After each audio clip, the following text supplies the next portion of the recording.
Hello everyone. सो आज हम लोग का डे नंबर 2 क्लास नंबर 2 है इंश्योरेंस क्लेम का। तो कल हम लोग का क्लास स्टार्ट हुआ था, इंट्रोडक्शन हम लोग किए थे। एक बार हम लोग कल क्लास में क्या किए थे उसका क्विक रिवाइज कर लेते हैं सो डैट आपको सारा कुछ बात याद आ जाए। हम लोग का चैप्टर चल रहा था इंश्योरेंस क्लेम, जो हम लोग कल स्टार्ट किए थे। इंश्योरेंस क्लेम में बहुत सारा बात आपको बताए थे, दो तीन बात आपको अभी हम रिकॉल करवाएंगे। बाबू बात मत करिए, दो दो मिनट खाली मेरा बात सुनिए, ठीक है ना। अच्छा, हम लोग को बनाना पड़ता है, दो अकाउंट बनाना पड़ेगा। एक मेमोरेंडम ट्रेडिंग अकाउंट बनाना होगा, एक ट्रेडिंग अकाउंट बनाना होगा। सबसे पहले ट्रेडिंग अकाउंट बनाना होगा। हम यहाँ लिख के भी आपको रिवाइज करवा रहे हैं। सबसे पहले हम लोग को क्या, ये लिखने की जरूरत नहीं है, सब आपको खाली हम रिवाइज करवा रहे हैं 2 मिनट में कल क्या पढ़े थे। सबसे पहले हम लोग को बनाना होता है ट्रेडिंग अकाउंट। अच्छा, ये ट्रेडिंग अकाउंट बनाना ना, ये ट्रेडिंग अकाउंट बनाना ऑप्शनल होता है।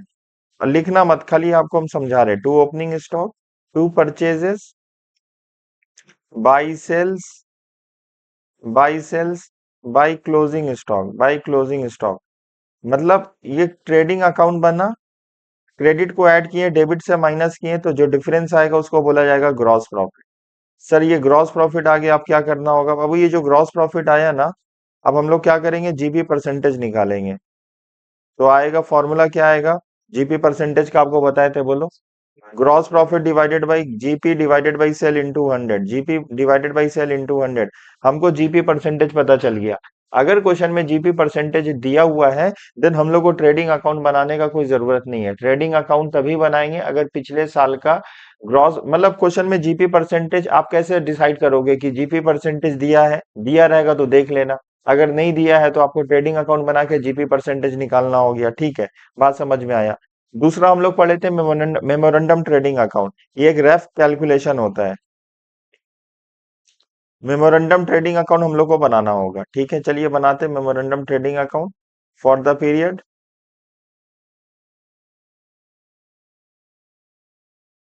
1 जनवरी 26 से लेके 31 मार्च 2026, ठीक है।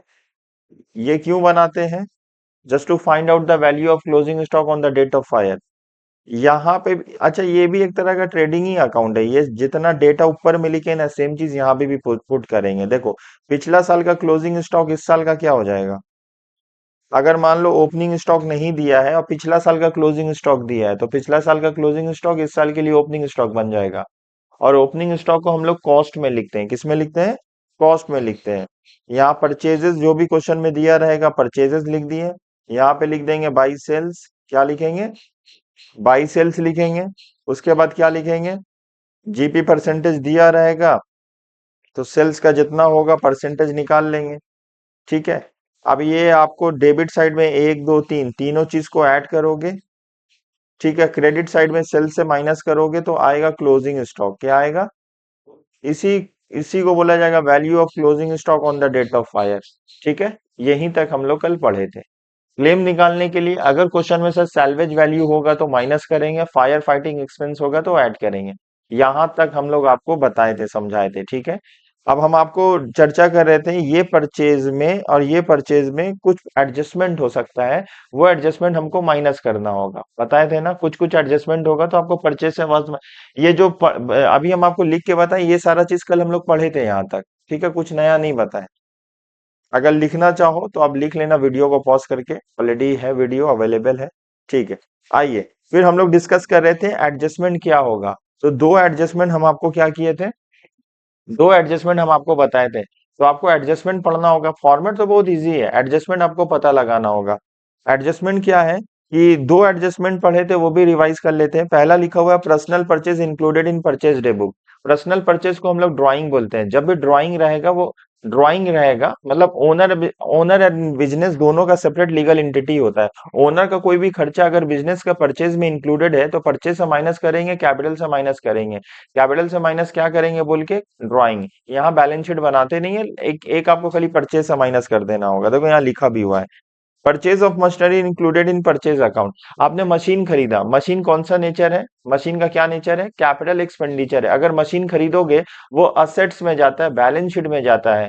हम लोग कभी भी परचेज के साथ मशीनरी ऐड करके नहीं दिखाते, तो आप माइनस कर देना। ये दो एडजस्टमेंट कल ही हम बता दिए थे, अब इसके आगे आप कंटिन्यू लिखना। चलो एडजस्टमेंट नंबर 3 लिखना, ठीक है ना।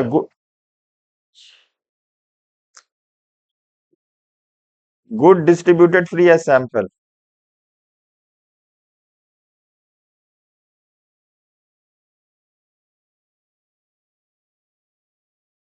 Good distributed free as sample, आप बताओ इसका क्या ट्रीटमेंट होगा। Good distributed free as sample, अच्छा पहले लिख लो फिर हम बताते हैं इसका मतलब क्या होता है। Good distributed free as sample ये लिखे एडजस्टमेंट नंबर 3। अच्छा इसका मतलब क्या होता है, good distributed free as sample एक तरह का एडवर्टीजमेंट होता है। तुमको पता है जब एक नया स्टोर एक नया आउटलेट खुलता है ना, तो कुछ दिन तक ना वो क्या करेगा ना, फ्री ऑफ कॉस्ट में ना आसपास में ना लोगों को अवेयर करने के लिए, just to let them know कि हम लोग एक स्टैब्लिशमेंट खोले हैं, एक आउटलेट खोले हैं, यहाँ पे ये चीज में हम लोग डील कर रहे हैं, तो आपको ना फ्री ऑफ कॉस्ट में प्रोवाइड किया जाता है। ठीक है ना, ये एक तरह का एडवर्टीजमेंट होगा। अब इंडिया में फ्री में खाने पीने को मिलेगा तो ऐसी ही चर्चा हो जाएगा। बहुत सारे लोगों देखो कोई भी आउटलेट खुलेगा, buy two get 50% off, buy one get one, मतलब एक तरह का आप मतलब ह्यूज डिस्काउंट दे दो, फ्लैट 50-60% डिस्काउंट दे दो। बात समझ पा रहे हो, या कॉस्ट टू कॉस्ट में दे दो। तो इससे मार्केट में ना आसपास में अवेयरनेस बहुत ज्यादा फैल जाएगा। तो ये बहुत अच्छा टेक्निक होता है, अगर आप इसको अडॉप्ट करोगे तो एक तरह का ये मार्केटिंग का काम करता है। हम लोग एडवर्टीजमेंट क्यों करते हैं, जब तक एक प्रोडक्ट का मार्केट में एडवर्टीजमेंट नहीं होगा तो लोग उसके बारे में जानेंगे नहीं, तो जब जानेंगे नहीं तो उसका सेल नहीं होगा। तो इसका क्या ट्रीटमेंट होगा बताइए। इसका एंट्री होता है advertisement account debit to purchase account, आपका परचेज कम हुआ। ठीक है ना, अच्छा यहाँ पीएल तो बना नहीं रहे, जनरल एंट्री क्या हुआ रहा, advertisement account debit to purchase account, advertisement तो पीएल के डेबिट में लिखते हैं हम लोग, तो सिर्फ ट्रेडिंग ही अकाउंट से मतलब है। एंट्री लिख देते हैं लेकिन हम लोग को सिर्फ ट्रेडिंग अकाउंट में क्या ट्रीटमेंट है वो जानना है, परचेज से माइनस करेंगे। अब सवाल होता है यहाँ पे सर दो दो परचेज है, एक ट्रेडिंग वाला परचेज है, एक मेमोरेंडम परचेज है, तो कौन से परचेज से माइनस करेंगे, क्वेश्चन हमको बताएगा, है कि नहीं, ईयर बताएगा देखो। ये दो दो जगह परचेज है, एक पिछला साल का परचेज है। अच्छा अगर क्वेश्चन में जीपी परसेंटेज दिया है और ये भी एडजस्टमेंट लिखा हुआ है, तो लामोहा ये कौन सा ईयर का होगा, मतलब मान लो क्वेश्चन में जीपी परसेंटेज दिया है, ठीक है, और आपको बोला है आग लगा है यहाँ से यहाँ तक, तो इसका मतलब अगर वो जो एडजस्टमेंट दिया हुआ होगा वो करंट ईयर का ही होगा। ठीक है, मेमोरेंडम में ही जाएगा, परचेज से माइनस कर देना होगा। चलो क्या होगा इसका ट्रीटमेंट लिख दो। एडवर्टीजमेंट अकाउंट डेबिट,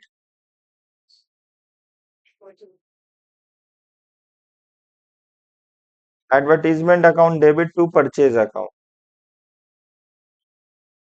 आप लिख लेते हैं लेस विथ परचेज। 3 नंबर हो गया, 4 नंबर में लिखेंगे, लिखो credit purchase not recorded in the books of accounts.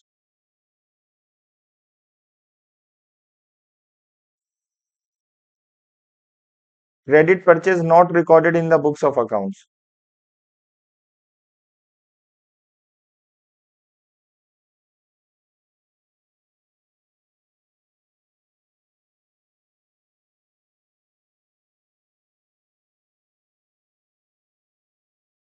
क्या लिखा हुआ, credit purchase not recorded in the books of account, इसका मतलब क्या होता है। अब वो आपने क्रेडिट में सामान खरीदा, आप बिजनेस हो, हम लोग बिजनेस में क्रेडिट में किससे खरीदते हैं, वेंडर से, सप्लायर से। ठीक है ना, तो इंट्रीज क्या होगा, purchase account debit to creditor account या वेंडर अकाउंट या supplier account. If you know the name of the vendor it is better to write the name. ठीक है ना, तो मान लो परचेज अकाउंट डेबिट टू, अगर आप एक्स लिमिटेड से खरीदे तो purchase account debit to X account. अब देखो पर एक्स लिमिटेड है एक मेरा लाइबिलिटी है, वो तो बैलेंस शीट में ट्रीटमेंट होगा। हम लोग को यहाँ पे ना ही बैलेंस शीट बनाना ना ही पीएल बनाना, हम लोग को सिर्फ ट्रेडिंग अकाउंट का एडजस्टमेंट देखना है, क्योंकि परचेज ट्रेडिंग अकाउंट में रहता है। ठीक है, तो यहाँ पे एंट्री होगा, परचेज मेरा बढ़ जाएगा, purchase account debit, purchase account debit to creditor account. तो इसका ट्रीटमेंट क्या होगा आप ऐड कर दीजिएगा। ठीक है, चलो 5 नंबर आगे चलें, चलो।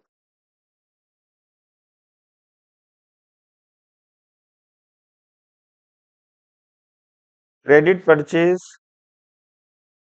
ऑफ गुड्स,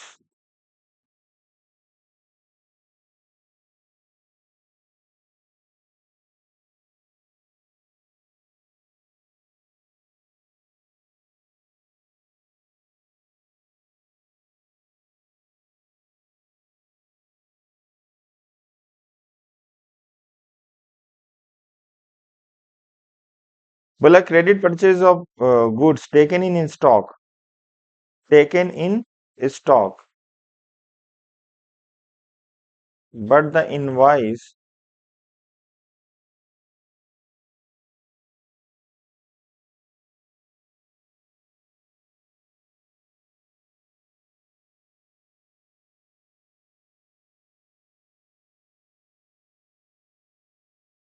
इसका मतलब समझे क्या हुआ? इसका मतलब स्टेटमेंट का मतलब समझ में आया क्या लिखा हुआ है? लिखा हुआ है ना, क्रेडिट दोनों का मतलब सेम है, पता है? तुमको लैंग्वेज में चेंज करके दी कि ऊपर नीचे दोनों का मतलब सेम है, दोनों का ट्रीटमेंट सेम होगा। खाली आपको ना लिखने का तरीका अलग कर दिया। दोनों का मतलब सेम है।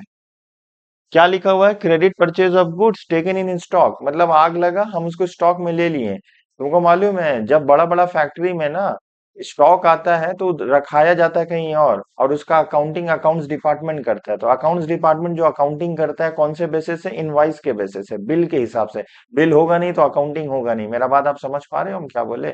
समटाइम्स क्या होता है, वो वेयर हाउस डिपार्टमेंट में जो स्टोर डिपार्टमेंट में बिलिंग जाता है, कौन से डिपार्टमेंट में जाता है बिलिंग?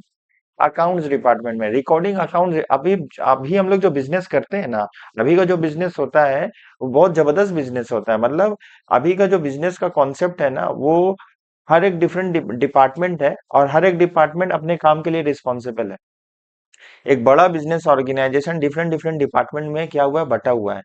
अकाउंट्स डिपार्टमेंट अलग है, एचआर डिपार्टमेंट अलग है, सेल्स प्रमोशन अलग है। समझ पा रहे हो? ऐसे डिफरेंट डिफरेंट डिपार्टमेंट है जहां पे बिजनेस को एक अच्छे तरीके से काम भी कर पाएगा, बिजनेस कंट्रोल भी कर पाएगा। हम लोग कॉस्ट भी इजिली तरीके से असरटेन कर पाएंगे, कॉस्ट कंट्रोल कर पाएंगे, मैनेज कर पाएंगे, प्लानिंग कर पाएंगे एंड बहुत सारा कुछ हो पाएगा। ठीक है? तो यहाँ पे बोला कि हम लोग परचेज तो किए, स्टॉक में तो ले लिए, लेकिन ना वो लिखाई नहीं हुआ है। लिखाई कहाँ नहीं हुआ है? परचेज डिपार्टमेंट नहीं लिखा। तो इसका मतलब आग लगा होगा तो वो भी माल तो बर्बाद हो गया होगा ना। आप लिखे नहीं हो तो लिख दो, आप परचेज को सही से दिखा दो। तो आप परचेज को एडजस्ट कर देना, मतलब आपको ठीक कर देना, क्योंकि आपका जो परचेज है उसमें कुछ ऐसा स्टॉक है जो गोडाउन में आ गया, आग लगने से वो भी जल गया, लेकिन आपका अकाउंट्स डिपार्टमेंट उसको रिकॉर्ड नहीं किया। तो जब आप इंश्योरेंस कंपनी से क्लेम करने जाओगे तो वो भी तो लोगे ना भाई, नहीं समझे? वो भी तो पूरा स्टॉक लोगे ना। तो आपको ये बताना होगा कि total value of stock on the date of fire. तो आप ऐड कर दीजिएगा purchase entry as same as अब लिख देना, purchase account debit to creditor account, purchase account debit to same as अब।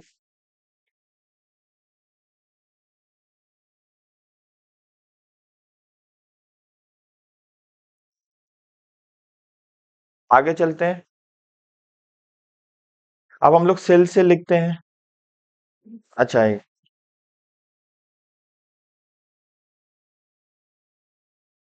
अच्छा एक और लिख लो, goods return by creditor not yet recorded.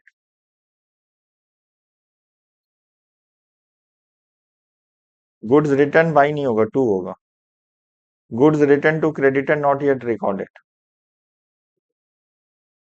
ये स्टेटमेंट लिखो और इसका एंट्री बोलने का कोशिश करो क्या होगा। क्या चीज? नहीं नहीं नहीं नहीं। हाँ हाँ, creditor account debit to purchase return. हम जिससे सामान खरीदा है ना, हम लोग जिसे उसको रिटर्न कर देंगे। देखो हम मान लो आपसे सामान खरीदा है, तो आप मेरे लिए लाइबिलिटी हो, हम आपको पैसा देंगे। लेकिन हम आपका सामान रिटर्न कर दिए तो मेरा कर्जा कम हुआ ना। हम मान लो ये सामान आपसे खरीदा है 100 रुपए में, 50 रुपये हम आपको रिटर्न कर दिए। अब हम आपको कितना पैसा देंगे? 50 रुपया। सिंपल सा बात है। क्लियर है? जब भी परचेज रिटर्न होगा तो मेरा लाइबिलिटी कम होगा ना। मेरा मतलब किसका? बिजनेस का। बिजनेस किसी से खरीदा है 100 रुपया में, कोई भी XYZ अमाउंट पकड़ लो, 85 रुपया में खरीदा है, 20 रुपया रिटर्न कर दिया माल। अब हमको भाई कितना पैसा देना होगा? रिमेनिंग बैलेंस 30 रुपया। तो इसका एंट्री क्या होगा? परचेज मेरा बढ़ेगा या कमेगा? कमेगा। तो परचेज रिटर्न जनरल एंट्री क्या होगा? Creditor account debit to creditor account debit to purchase return account. 7। आइए 7 नंबर एडजस्टमेंट। 7 नंबर एडजस्टमेंट अभी हम सेल से रिलेटेड है, तो आप अपने समय के लिए अब सेल्स लिख लेना ऊपर में, ठीक है? या 7 से सेल्स स्टार्ट कर रहे हैं हम। 7 में यहाँ पे लिखा हुआ है goods sold to goods sold goods sold recorded as recorded as sales, but on the date of fire goods बोला goods sold recorded at sale but till the date of fire but till the date of fire goods were not dispatched to customer।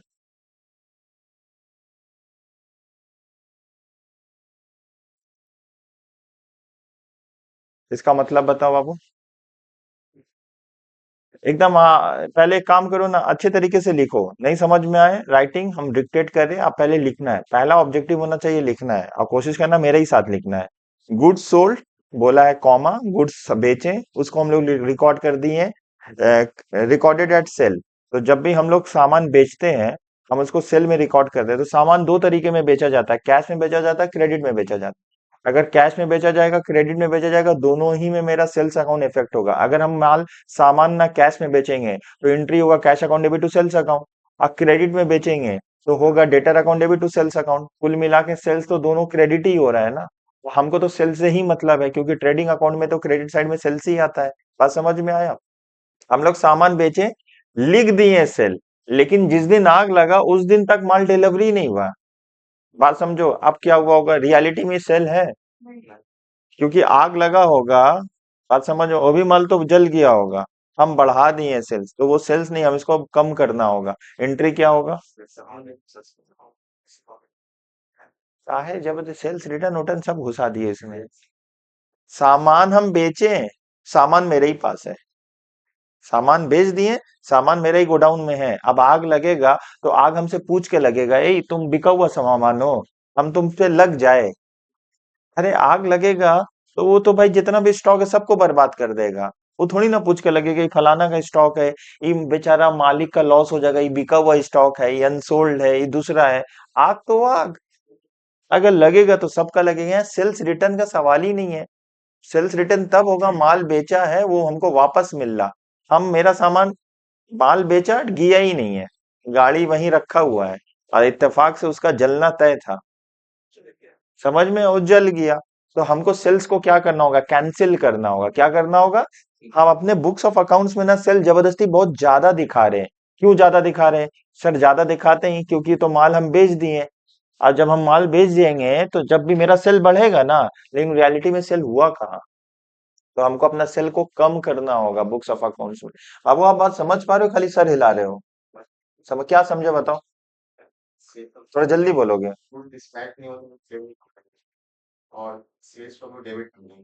हाँ, यहाँ पे हो जाएगा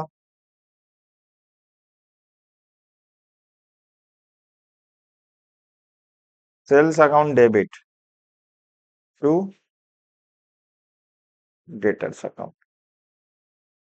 मेरा बात आप समझ में आया, sales account debit to debtor account.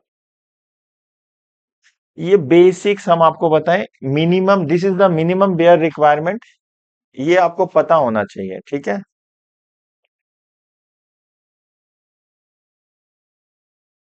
चलो आओ, इसका entry, goods return by customer. क्या होगा, मेरा कस्टमर हमको रिटर्न कर दिया, तो मेरा सेल्स रिटर्न हो चुका है, तो लिख दो।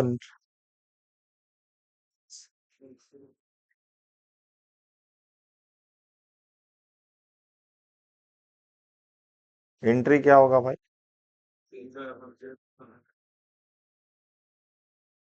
Sales return account debit to, जो सेल्स रिटर्न होगा वो किससे माइनस होगा, सेल से माइनस हो जाएगा।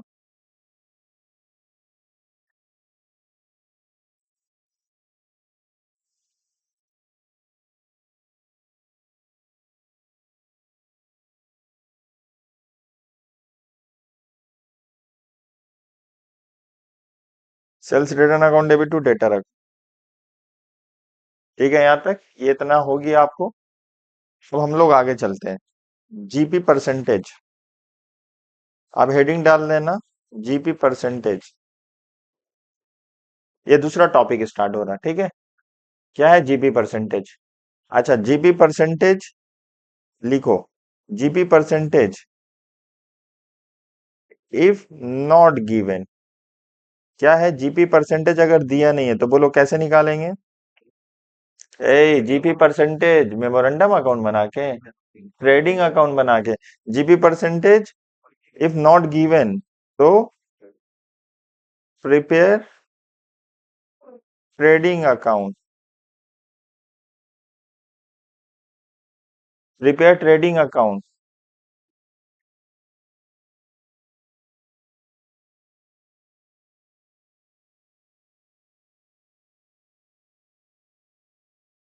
Prepare trading account of the PY. PY का मतलब होता है प्रीवियस ईयर। कौन सा previous year? Immediately preceding to the relevant previous year. अभी हम लोग पढ़ के आए टैक्स में।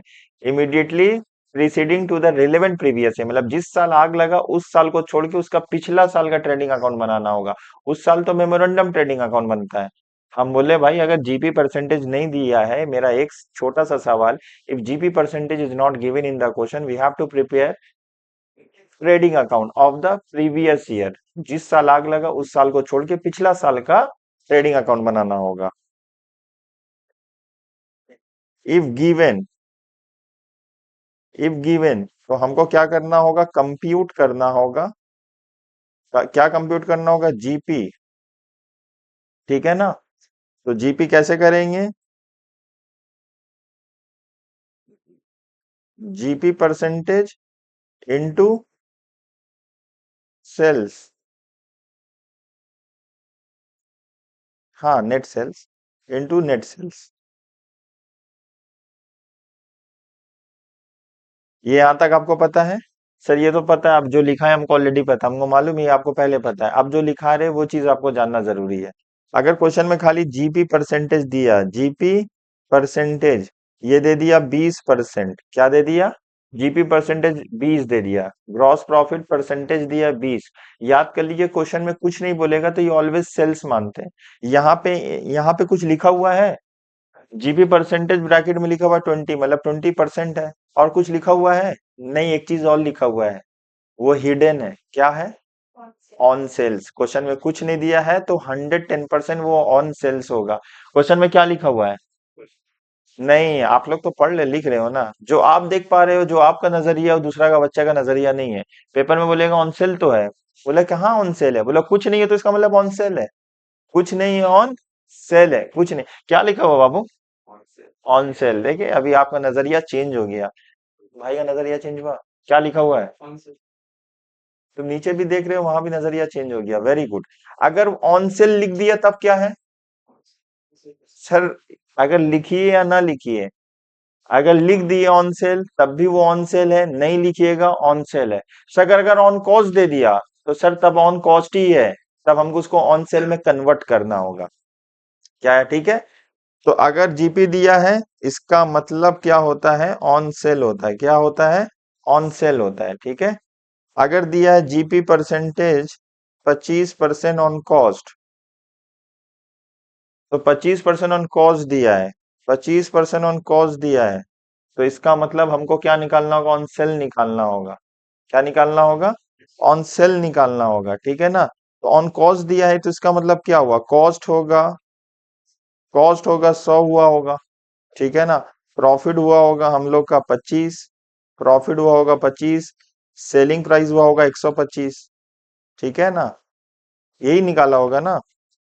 तो हमको क्या चाहिए? सेल पे चाहिए, तो प्रॉफिट परसेंटेज ऑन सेल चाहिए हमको। कैसे निकालेंगे भाई? Profit divided by sale into 100। तो प्रॉफिट कितना है? 25, सेल कितना है? 125, इंटू 100 कर देंगे तो कितना परसेंट आएगा? 20% आ जाएगा। बात समझे आप? ये छोटा बात था, आगे चलते हैं। ये कॉन्सेप्ट भी खत्म हो चुका है, इतना ही। अब ये हेडिंग डालिएगा।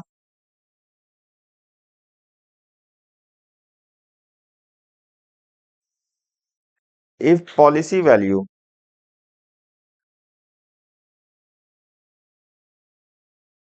पॉलिसी वैल्यू का दूसरा नाम है सम इंश्योर्ड।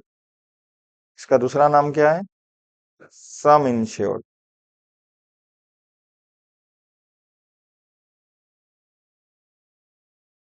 इसके बारे में चर्चा करते हैं।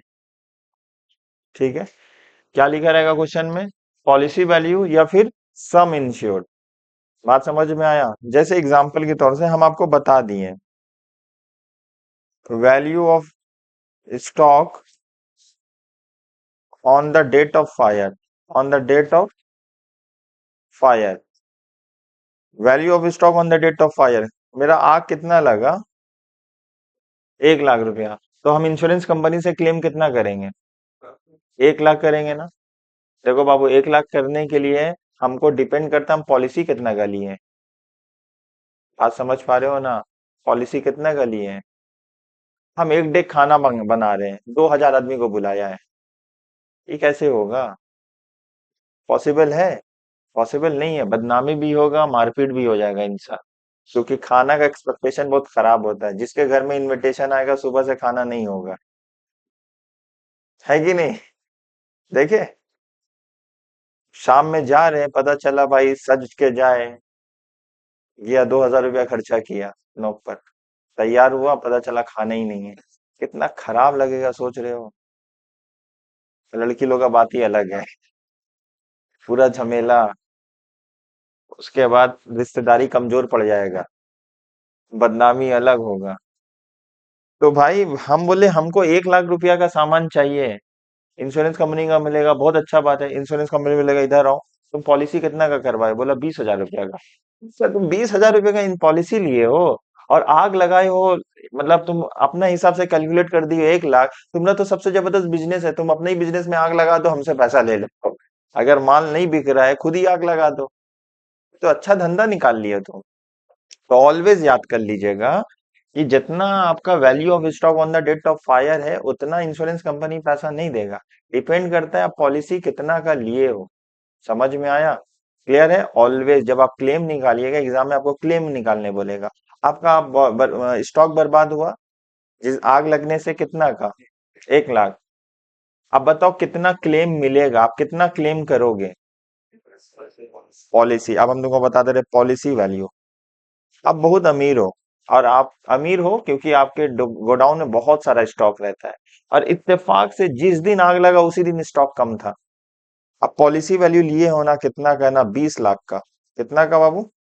20 लाख का पॉलिसी निकलवाए हो, और इत्तेफाक से उस दिन जिस दिन आग लगा सारा माल डिस्पैच हो गया था। कितना का माल बचा हुआ था?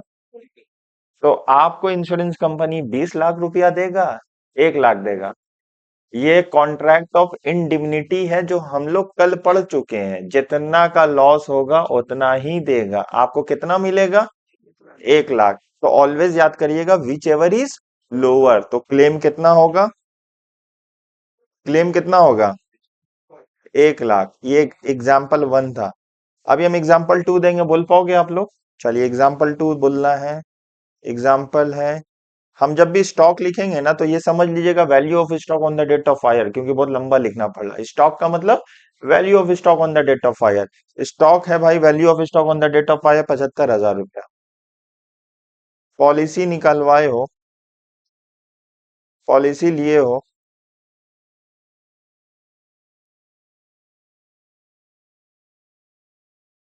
पॉलिसी लिए हो 25,000 का।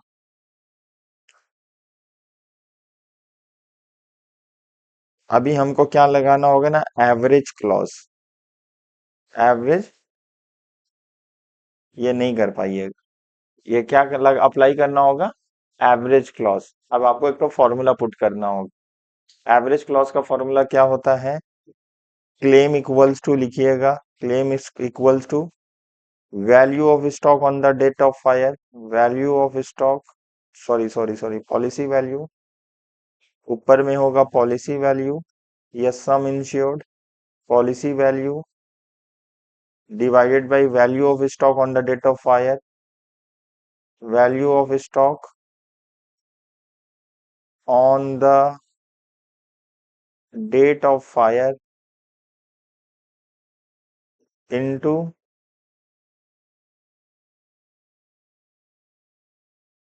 Actual loss of stock. ये एक्चुअल लॉस ऑफ स्टॉक कैसे निकालोगे पता है? वो value of stock on date of fire से कोई सैल्वेज वैल्यू होगा माइनस करने के बाद। ठीक है, हम क्या बोला, value actual loss of stock कैसे निकलता है? Value of stock on the date of fire. ठीक है ना? अगर कोई क्वेश्चन में क्या दिया है, सैल्वेज वैल्यू अगर दिया है तो ठीक है, नहीं दिया है तो ऊपर नीचे सेम हो जाएगा। ठीक है, क्लियर है? अगर होगा क्वेश्चन में, वो होता बहुत कम है। तो चलो इसमें फॉर्मूला पुट करो। पॉलिसी वैल्यू कितना है?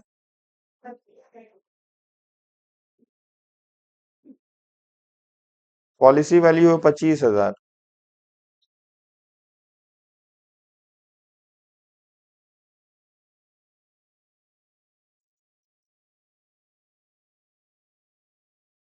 Value of stock on the date of fire कितना है?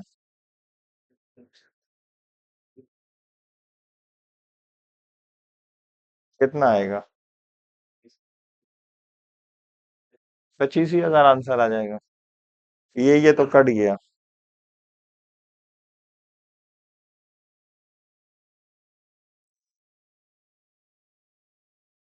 समझे?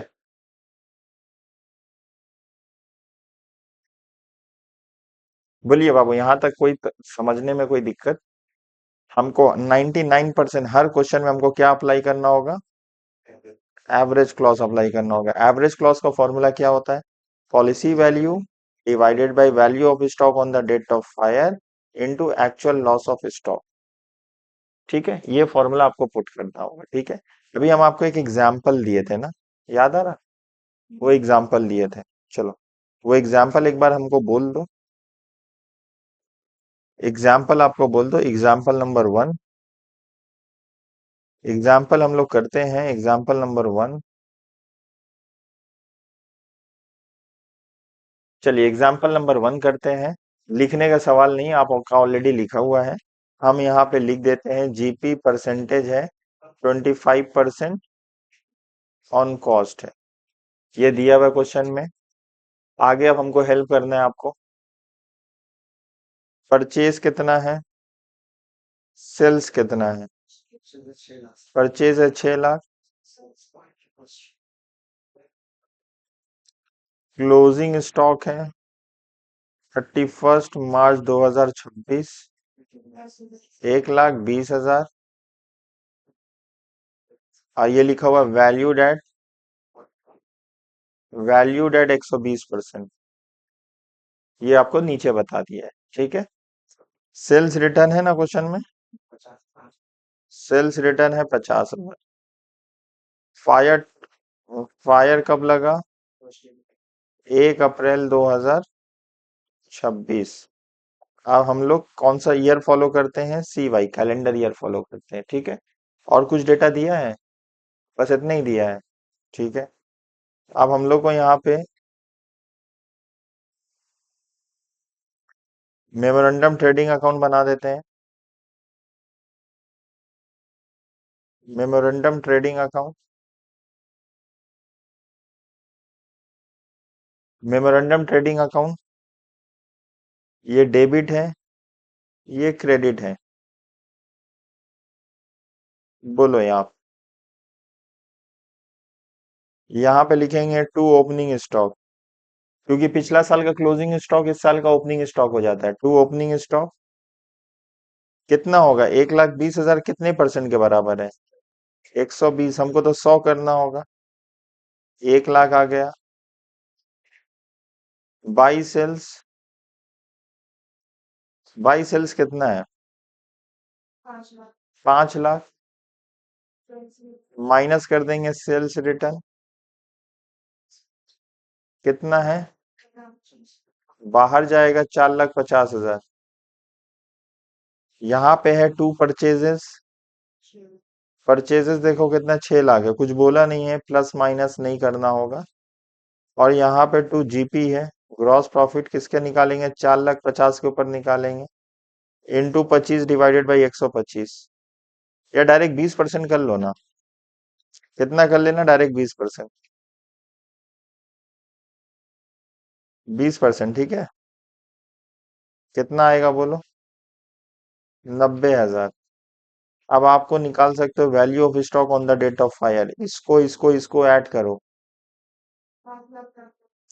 7,90,000। 7,90,000। 3 लाख। 3,40,000। 3,40,000। इसको क्या बोलेंगे भाई? बोलो। क्लोजिंग स्टॉक ना। इंश्योरेंस पॉलिसी तो बोला नहीं है, आगे फॉर्मूला नहीं लगा सकते हैं, एवरेज क्लॉज। यहां तक आपको बात समझ में आया? ठीक है। बोलो, यहां तक समझ में आया? एक एडजस्टमेंट लिखेंगे। Sales on approval. हाँ, मतलब ये खत्म हो गया, नया टॉपिक पढ़ा रहे। हम लोग अभी एक नया टॉपिक पढ़ रहे हैं। नया टॉपिक का नाम क्या है? Sales on approval.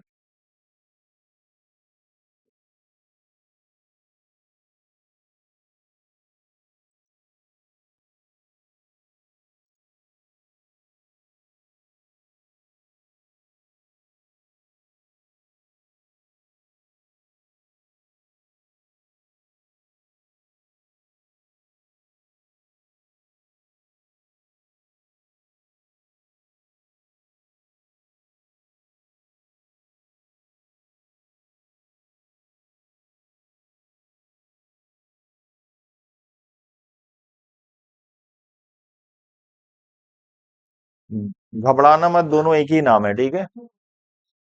क्या नाम है अभी टॉपिक का? सेल्स और रिटर्न बेसिस या सेल्स और अप्रूवल बेसिस? एकदम अच्छे से समझना।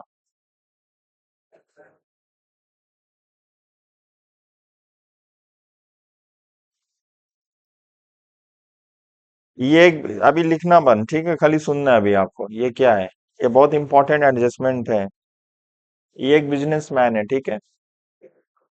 ये एक बिजनेसमैन है। ये एक न्यू प्रोडक्ट लॉन्च किया है।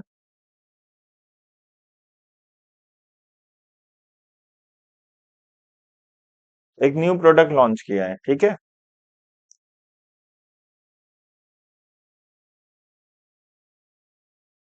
जब न्यू प्रोडक्ट अभी मार्केट में लॉन्च किया है ना। अच्छा, कोई भी ऐसा लॉन्च किया होगा तो इसका भाई, अच्छा ये मोनोपोली होगा या परफेक्ट कंपटीशन होगा? कौन सा प्रोडक्ट लॉन्च किया होगा बोलो, मोनोपोली वाला या परफेक्ट कंपटीशन वाला? यूजुअली भाई परफेक्ट कंपटीशन वाला। मोनोपोली में तब तो कोई मसला ही नहीं है। हम ऐसा कोई प्रोडक्ट लॉन्च करेंगे, आपके पास कोई अदर ऑप्शन नहीं है, आपको हमसे ही सामान लेना होगा। बात समझ पा रहे हो? तो ये कौन सा प्रोडक्ट लॉन्च किया होगा? कोई परफेक्ट कंपटीशन, मतलब इसका अच्छा ये जो भी प्रोडक्ट लॉन्च किया होगा उसका कॉम्पिटिटर ऑलरेडी मार्केट में होगा। आप एग्जांपल ले लो, बिस्किट का, शैम्पू का, या डेयरी प्रोडक्ट ले लो, बेबी प्रोडक्ट ले लो, और दो तीन प्रोडक्ट बोलो। कोई भी एक एक्स वाई जी प्रोडक्ट ले लो, उसका कॉम्पिटिटर मार्केट में है। और ऑल्टरनेटिव गुड्स अवेलेबल है कि नहीं है? बिस्किट्स में देखो एक से एक ऑल्टरनेटिव है, एक से एक कंपनी है जो बना रहा है। तो अगर अगर कोई भी इंसान नया प्रोडक्ट मार्केट में लॉन्च करता है ना, उसको सेल कराने में बहुत जद्दोजहद करना होगा, बहुत स्ट्रगल करना होगा, क्योंकि उसका कोई ब्रांड वैल्यू नहीं है, फर्स्ट टाइम आया है। आप ही देखो, कोई मार्केट में नया फोन आएगा ना, आप वो फोन तुरंत नहीं खरीदोगे जब तक उसका फीडबैक नहीं सुनोगे, कोई यूज करते हुए नहीं देखोगे। कि नया चीज में हम लोग कम बिलीव करते हैं। हम लोग उसी के ऊपर बिलीव होता है जिसका पास ट्रेंड है, देखा है।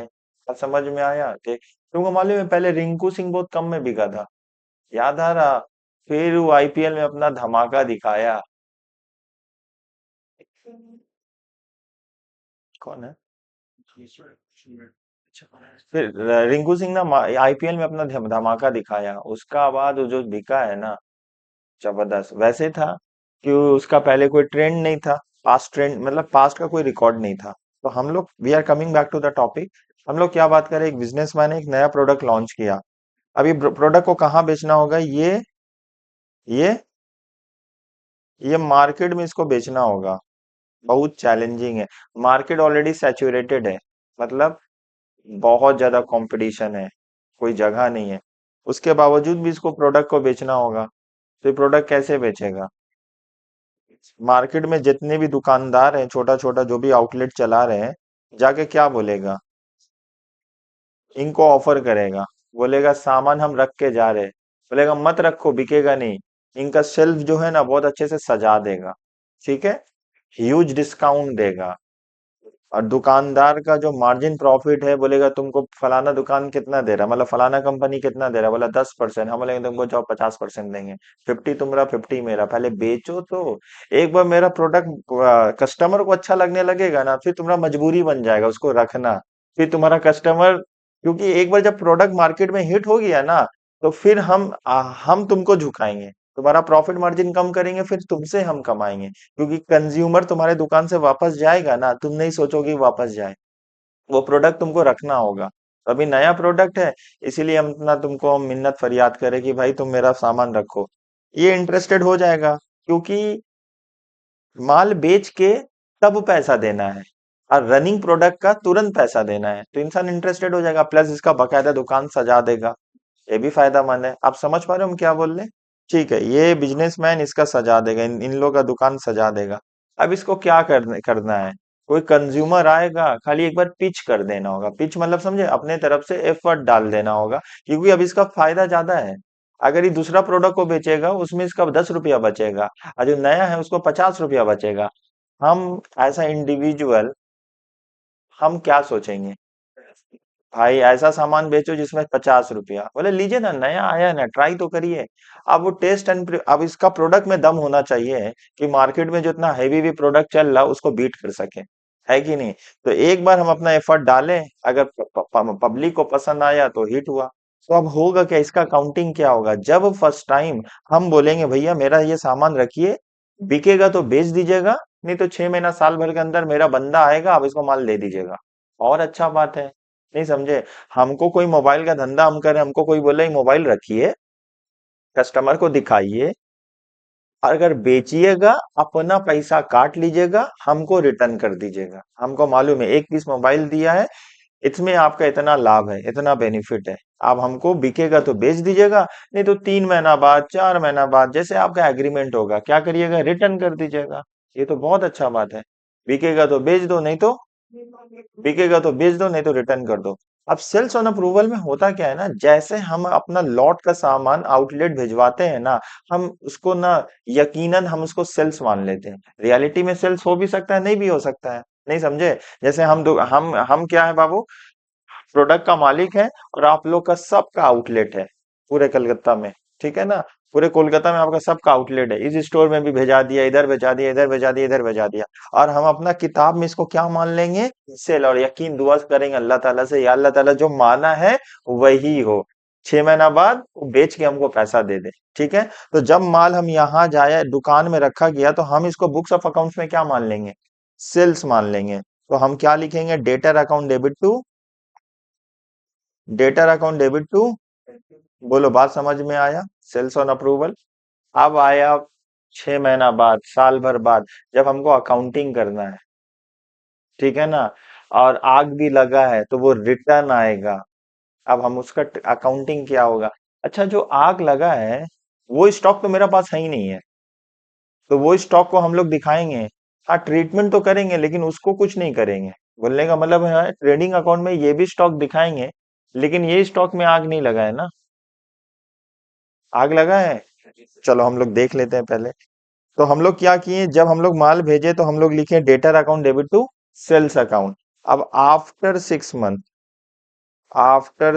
मंथ या आफ्टर ईयर एंडिंग में, अब हमको क्या करना होगा? हमको इंटीमेशन मिलेगा, हमको इंफॉर्मेशन मिलेगा कि कुछ परसेंट सेल हो गया। अब तुमको क्वेश्चन क्वेश्चन में कैसे बोलेगा? 1/3 सेल हो गया, 2/3 सेल हो गया, 20% सेल हो गया, 50% सेल हो गया। पूरा सेल हो गया तो कोई ट्रीटमेंट ही नहीं करना, हम ऑलरेडी सेल मान लिए थे। लेकिन एग्जाम में हम लोग अभी जितना भी सम्स करेंगे, कभी भी पूरा सेल नहीं होगा, कुछ रिटर्न आएगा। अब जब रिटर्न आएगा ना, तो प्रॉब्लम क्या होगा? रिटर्न आएगा, उसका दो चीज करेंगे। जो रिटर्न आएगा, हम लोग सेल को कैंसिल करेंगे। अब सेल को रिकॉर्ड करते हैं सेलिंग प्राइस में। आज और जो भी रिटर्न आया, मान लो उसको स्टॉक में दिखाएंगे कॉस्ट प्राइस में, मतलब प्रॉफिट एलिमेंट इंक्लूडेड होगा। समझे हम क्या बोले? भेजने को तो भेज दिए, जब भी हम लोग सामान भेजते हैं वो सेलिंग प्राइस में। हम 10 रुपया का सामान खरीदे, 5 रुपया प्रॉफिट ऐड किए, बना 15 रुपया, 15 रुपया का माल बेचे, हम उम्मीद करें 15 रुपया का माल बिक जाए। जब 15 रुपया का माल बिक गया तो बहुत अच्छा बात है, हमको कुछ ट्रीटमेंट नहीं करना होगा। मान लो 50% नहीं बिका, तो हम 50% कितना हुआ, 15 रुपया का, 10 रुपया का सामान था, 5 रुपया प्रॉफिट ऐड किए, 15 रुपया में बेचे। बंदा आधा सामान रखा, आधा बेच रिटर्न कर दिया। अब हमको आधा रिटर्न करेगा तो कितना रिटर्न करेगा, 7.5 रुपया। 7.5 रुपया हम सेल से कैंसिल करेंगे, सेल को कैंसिल करेंगे मतलब सेल को कम करेंगे। स्टॉक में कितना दिखाएंगे, 7.5 रुपया, नहीं कितना दिखाएंगे, 5 रुपया, क्योंकि वो उसको हमको कॉस्ट में दिखाना होगा। ठीक है, एक लाइन इसको लिख लेते हैं, ये खत्म हो गया। लिखो।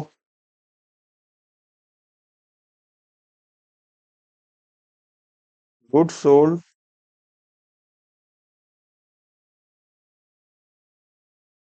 गुड सोल्ड ऑन सेल्स और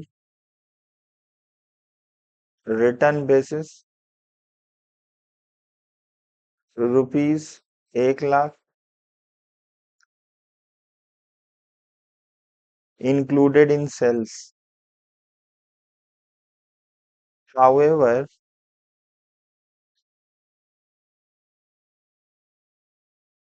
20% of such goods remain unsold.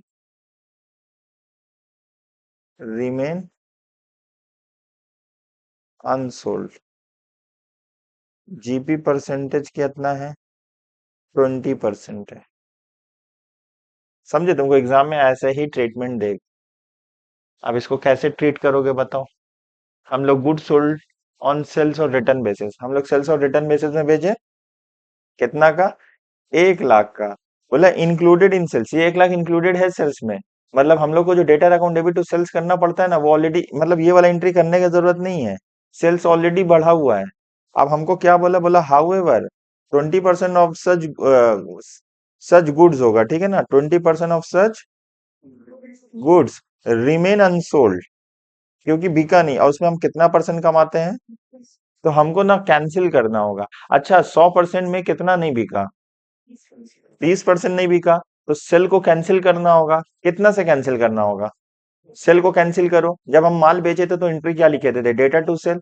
अब हम कैंसिल करेंगे तो एंट्री क्या लिखेंगे, क्या लिखेंगे, sales account debit, sales account debit to, sales account debit to debtor account.